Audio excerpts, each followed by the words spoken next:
Segundo estimativas das Nações Unidas, o crime organizado transnacional gera por ano mais de 850 bilhões de dólares. O tráfico de drogas é a atividade mais lucrativa, mas grupos mafiosos internacionais também ganham com o tráfico de armas e até de gente. O Cidadania de hoje discute essa questão com os nossos convidados, o professor da Universidade de Brasília, Argemiro Procópio, e o jornalista Douglas Farah, que é consultor na área de segurança nacional. Queria dar aqui as boas-vindas aos nossos convidados e talvez pedir inicialmente a visão dos dois sobre uma questão geral, porque hoje com a globalização e a facilidade que há na transferência de recursos financeiros e com comércio internacional, esse crime transnacional tem se verificado em várias regiões do planeta. Não é? Como é que está essa questão hoje de uma maneira bem abrangente, talvez começando pelo professor? O crime organizado internacional, ele funciona muito bem e conquista cada vez mais espaços justamente nos países onde a corrupção também existe. Então, ele anda de mãos dadas com a corrupção. E essas redes, além do tráfico de armas, além do tráfico de pessoas, tráfico de órgãos, é bom notar também que ele atua na área econômica, ou seja, o contrabando, né, de produtos eletrônicos, o contrabando de pedras preciosas, o contrabando da madeira. Né? Então, o crime organizado está muito entrelaçado, tem muitas redes. E o prejuízo que causa à sociedade é além do esperado. É difícil quantificar o prejuízo decorrente do crime organizado. Douglas, você tem feito diversos estudos nos últimos anos sobre esse assunto. Onde é que estão localizados no mundo os maiores problemas, os problemas mais graves com relação ao crime organizado transnacional? Yo creo en términos de crimen organizado transnacional, el problema fundamental es, como dice el doctor, narcotráfico es lo más importante, pero lo que se ve ahora en muchas partes del mundo es la consolidación de grupos transnacionales criminales. Ahora, antes uno hacía tráfico de seres humanos, otro hacía narcotráfico, otro hacía armas. Ahora las mismas organizaciones se están juntando y en muchos casos, en América Latina, en África, occidental especialmente, se ve que hay estados que dan protección ahora al crimen transnacional y eso les ha dado un espacio enorme. En América Latina yo hablaría más que nada de los países bolivarianos, ¿no? Venezuela, Ecuador, Bolivia, donde se ve un crecimiento del crimen organizado en muchas veces protegidos por altas esferas gubernamentales, que les ha dado un espacio tremendo, mucho más grande, e se vê o mesmo fenômeno em outras partes do mundo. Agora, do ponto de vista da gravidade do problema, você diria que há regiões do mundo onde essas questões são mais sérias, são mais profundas, geram muito mais recursos decorrentes desses crimes? Yo creo que ningún país del mundo ha escapado, ¿no? Ningún país del mundo ya no sufre de lo que trae el crimen organizado. Pero yo diría que hay focos específicos, como digo, en América Latina para mí el foco es los países bolivarianos, en África es la costa occidental, Liberia, Sierra Leone, Mali, donde yo pasé mucho tiempo también, el estado de Rusia, que también ha tenido graves problemas en ciertas regiones. Entonces, y crimen organizado transnacional de China también es un problema enorme. Entonces, yo creo que ya no se puede decir que es un problema aislado en una parte, sino es realmente global, mundial. Professor, quando a gente pensa em crime organizado, uma das primeiras imagens que vem à mente, tradicionalmente, são as máfias, né? E aí tem a máfia italiana, outras máfias de outros países também, a máfia chinesa, a máfia russa, enfim.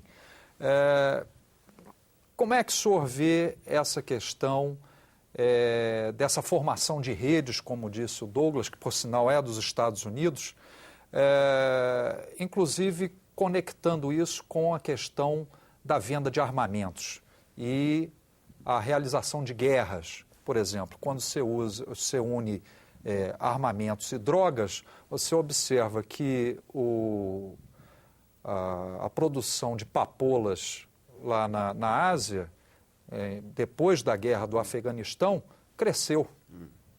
Cresceu. E o tráfico de armas também. Como é que o senhor analisa essa questão? Bom, no que diz respeito às máfias, né, houve uma grande modificação na estrutura, né? Se nós lembrarmos das máfias italianas, é quase que uma coisa mais de cinema. E também Pablo Escobar, aquela estrutura familiar, etc, etc. Isso mudou, eu diria, muito mais. Então, hoje, a grande influência são as máfias, o modelo das máfias russas, ou seja, pequenas, extremamente profissionais e muitíssimo bem organizadas e com um poder de penetração, de fato, muito maior do que o que a gente conhece pelo cinema, não é? Então, são extremamente bem equipadas e com alto profissionalismo. E muitas vezes estão junto também com bancos, né, com a lavagem do dinheiro e, como eu disse, também com a corrupção. Agora, o fenômeno justamente do crime organizado é um fenômeno da globalização, né, está presente em uma série de países. Nós podíamos dizer também que na América Latina ele está muito presente em estados como o Suriname, não é? Em estados como a própria Guiana, e lembrar que também esse fluxo, a América Latina não é mais, infelizmente, um continente que exportou a cocaína, que é, por desgraça, o nosso único produto com valor agregado, não é? Mas as drogas químicas também elas chegam dos Estados Unidos, então... Da Holanda, né? Da Alemanha. Etc., da Alemanha, então está muito conectado o crime organizado. Daí a necessidade também de um trabalho conjunto, não é? Contra esse crime organizado. Agora, o tráfico de armas, não é? Você bem mencionou a questão, depois da guerra, da invasão do Afeganistão, a produção da papoula mais do que multiplicou, não é? E o envenenamento, ou seja da cocaína, seja da heroína e das drogas sintéticas, do mal que isso provoca à sociedade. É um fenômeno internacional, um número cada vez maior de dependentes, né?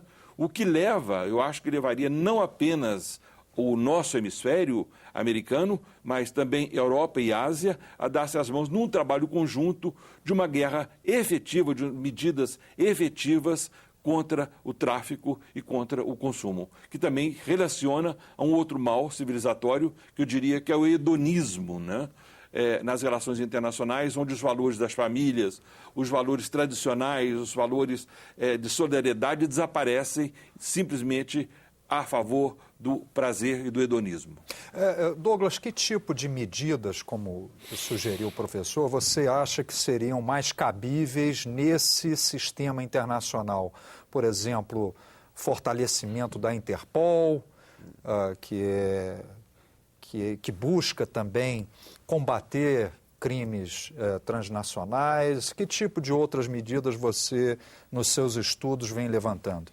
Yo creo que lo que el profesor dice es absolutamente cierto, ¿no? O sea, hay que tomar en cuenta el sistema financiero. El lavador más grande del mundo es en Estados Unidos, que supuestamente está combatiendo, sin duda alguna. La relación de tráfico de armas, yo hice un libro sobre un mercante de armas que trabajaba con ¿quién? Naciones Unidas, Gran Bretaña, Estados Unidos, los peores dictadores de África y las FARC, entre muchos otros. Entonces el tipo fomentaba guerras y traía las Naciones Unidas para dar comida a las víctimas de la misma guerra. Entonces estamos realmente en otro nivel, ¿no? La cosa para la cooperación internacional es muy difícil por la misma corrupción que habla el profesor.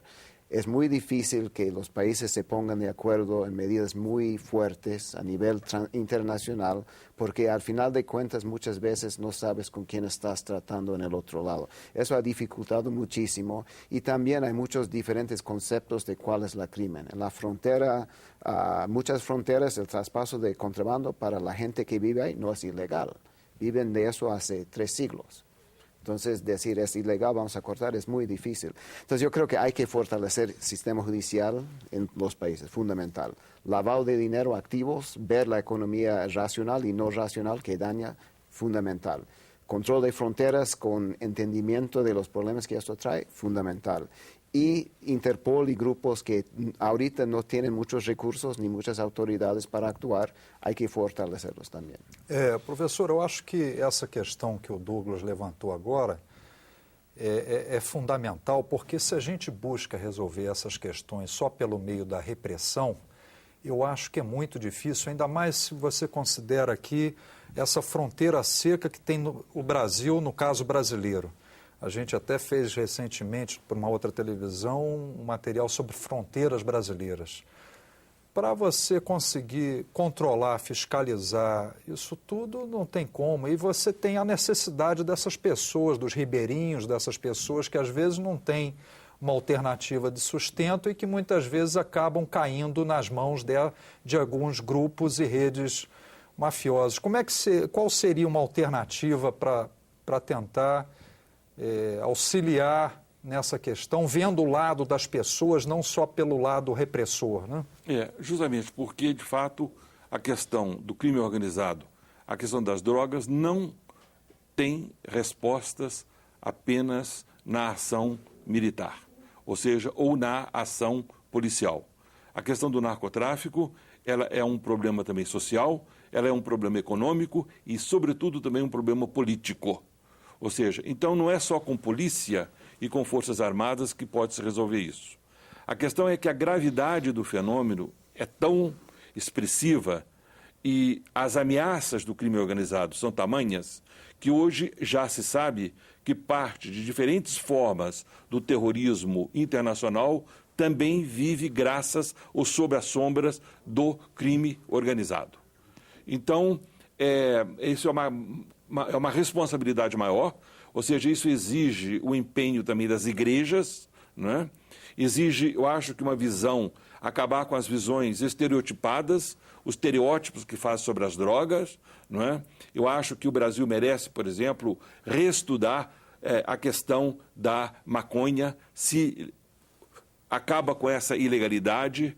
Nos Estados Unidos também deviam acabar com essa hipocrisia, não é, que se faz sobre esse fenômeno, legaliza ou não legaliza de uma vez, não é? Separar de fato as drogas nocivas daquelas cujos efeitos são bem menores, não é? Ou seja, então, porque o mundo das drogas ele está cheio de estereótipos. Agora, o grave é que nós não nos apercebemos, quer dizer, nós não tomamos conta de que o crime organizado já é também um braço do terrorismo.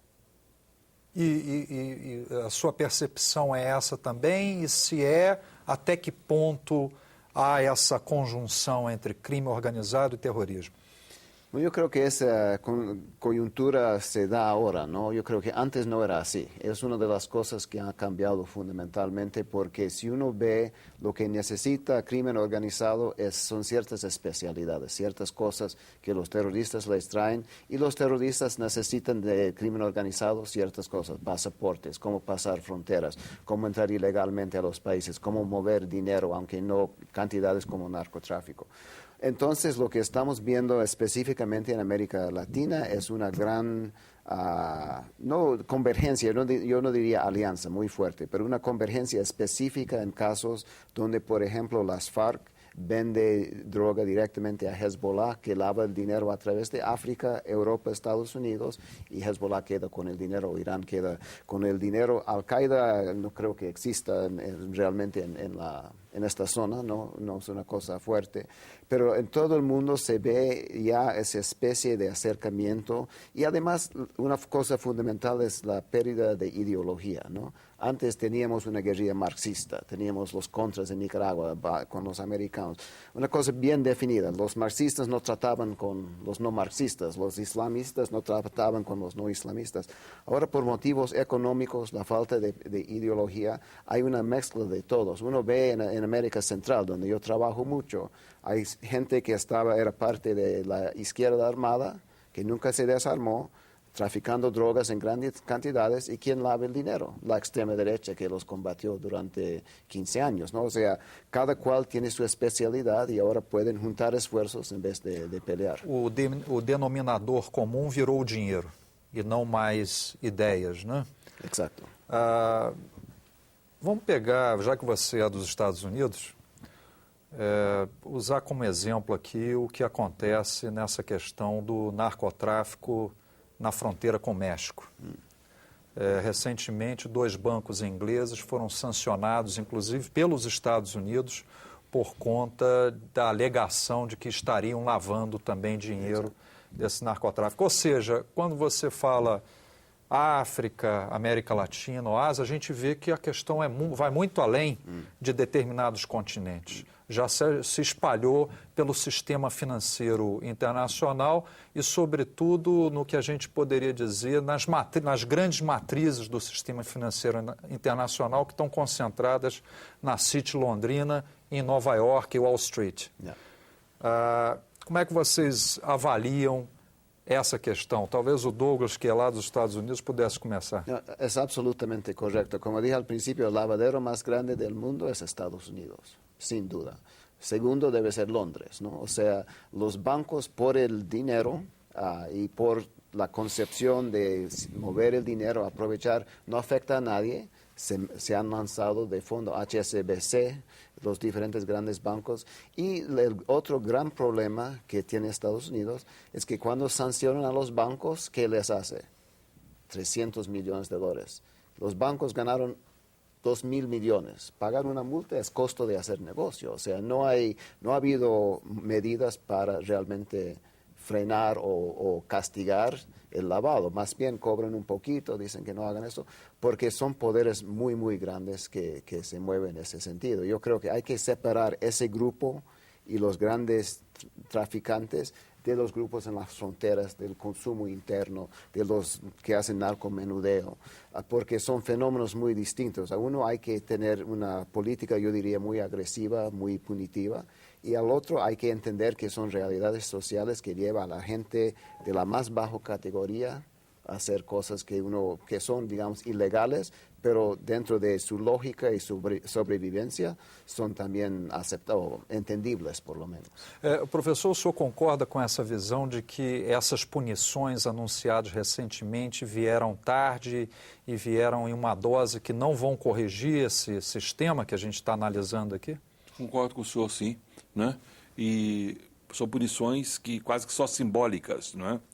E lembrar também que não são só mais os Estados Unidos são uma grande lavadora, mas os paraísos fiscais se multiplicaram no mundo inteiro. Antes a gente conhecia 5 ou 6 paraísos fiscais, Liechtenstein, Suíça e, enfim... Caimã. Exato, ficava por Caimã, exatamente, uns 5 ou 6 países. Hoje são mais de 45. Ou seja, então o combate ao crime organizado, o combate ao terrorismo tem que estar onde o terrorismo é financiado, não é? E os bancos, né, a ilegalidade, a fome do lucro fácil, não é? Agora, não adianta apenas um país tomar iniciativas. Ou seja, por quê? Se um país toma iniciativas severas, digamos que os Estados Unidos resolvam adotar posturas rigorosas contra esse setor bancário que ajuda ao crime, amanhã ele pula e já está no México ou vai estar no Brasil. Isso exigiria ações conjuntas, ou seja, o crime organizado e o narcotráfico necessitam medidas não unilaterais, mas multilaterais. E as Nações Unidas podiam se antecipar, não é? Mas infelizmente não tem sido o caso. Como é que você vê esse papel das Nações Unidas, que inclusive eu comecei na apresentação dessa entrevista, eu citei inclusive um dado das Nações Unidas, não é? Como é que você vê a atuação da ONU nesse processo? Bueno, yo creo que lo ha aportado Naciones Unidas es unos estudios muy a fondo. Sale otro ya muy pronto de América Latina, de la Oficina de Naciones Unidas en México contra lucha contra el narcotráfico, que también es tiene muchos datos, hacen investigaciones, pero el nivel de actuar son casi nulos, ¿no? O sea, no hay casi acción en cuanto a combatir el narcotráfico. En parte, como dije al principio, hay un conjunto ya de estados criminalizados viviendo de crimen organizado que torpeza cualquier movimiento dentro de una cosa como Naciones Unidas, ¿no? Es muy difícil aún en la OEA llegar a un consenso porque ahora hay gobiernos con intereses protegidos que no quieren definir el problema, ir al problema, aunque como dice el profesor, es absolutamente multilateral, es la única manera porque si uno ve en términos reales de economía, primera economía del mundo, Estados Unidos. Segunda economía del mundo, no, Europa, la Unión Europea. Sim, Tercer, como conjunto. crimen transnacional. Sim. Arriba de China, ¿no? Es una cosa, como usted dijo al principio, de bilhões de dólares que não se pode enfrentar nenhum país solo. Agora, quando vocês falam em uma transformação desse sistema muito rapidamente, deixando para trás aquela imagem cinematográfica que o professor mencionou, será que a gente poderia dizer que uma das chaves para o sucesso, vamos dizer assim, do crime organizado transnacional é justamente um novo domínio sobre tecnologias da informação, ou seja, sobre sistemas computadorizados, inclusive não só para utilizá-los como ferramentas para troca de transações financeiras internacionais, mas utilizar as próprias ferramentas também para cometer crimes cibernéticos, né? Como é que vocês avaliam? Aí eu acho que é instrumento, ou seja, a alta tecnologia, a informática, tudo isso pode ser utilizado na luta contra o crime. Mas o que falta é a vontade política, não é? A vontade política tem que estar antecedendo isso. Porque sem uma vontade política internacional, não é, não vai se cometer, não vai se poder combater eficientemente o crime organizado, que é também um problema, é como a serpente a hidra, não é? Você corta uma cabeça e ela aparece em outros lugares, está sempre reaparecendo. Então, eu acho que seria necessário também pensar nas causas que têm levado o crime organizado. Seria o enfraquecimento dos Estados, seria essa questão, como o senhor mencionou, das desideologização do crime, ou seja, o que era antes esquerda e direita, hoje tudo virou farinha do mesmo saco, não é?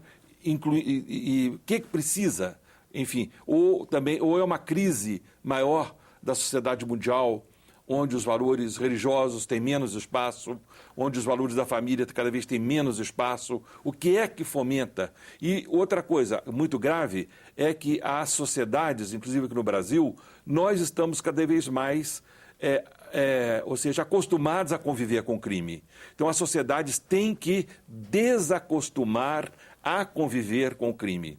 Ou seja, produtos de contrabando virou uma rotina. A gente compra, a gente já vai à Feira do Paraguai ou Feira dos Importados sem dor na consciência. Ou seja, o ilegal passou a ser uma rotina. Então, eu acho que tem que se acabar com isso também. É uma questão cultural.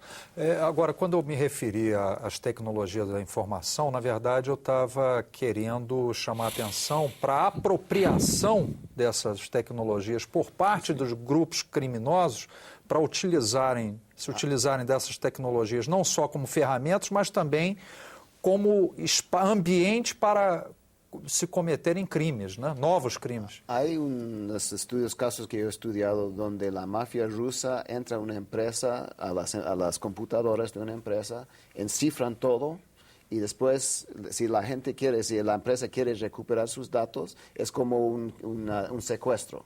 Me paga $500,000 y se les voy a descifrar otra vez.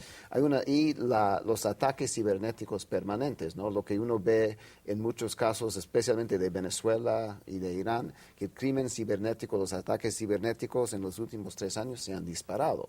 O sea, hay un enfoque estatal en algunos estados. Rusia, que ha tumbado todo el sistema de computarización de Belarus durante la guerra, esas cosas, y los chinos que tienen, según lo que a mí me dijeron en una conferencia de computación, en China hay hackers dedicados, 18,000 dedicados solamente, pagados por el Estado, a atacar los sistemas de seguridad de Estados Unidos, más otros miles que hacen en Brasil, atacando Brasil, lo que sea, no atacando sino para robar toda la informática. Ellos se han ahorrado miles de millones de dólares en investigaciones, research, development, porque roban la tecnología y ya lo tienen, pues. ¿Quién puso la inversión? Muchos otros. Entonces es una cosa de miles de millones de dólares. Bom, eu acho que, infelizmente, o nosso tempo já se esgotou aqui. Eu queria agradecer muito a presença dos nossos convidados, o professor Argemiro Procópio, da Universidade de Brasília, o jornalista Douglas Fará, que atualmente é consultor na área de segurança nacional, e agradecemos também a sua atenção. Se houver algum comentário, alguma dúvida, acesse a nossa página na internet, www.senado.gov.br/TV. Até a próxima.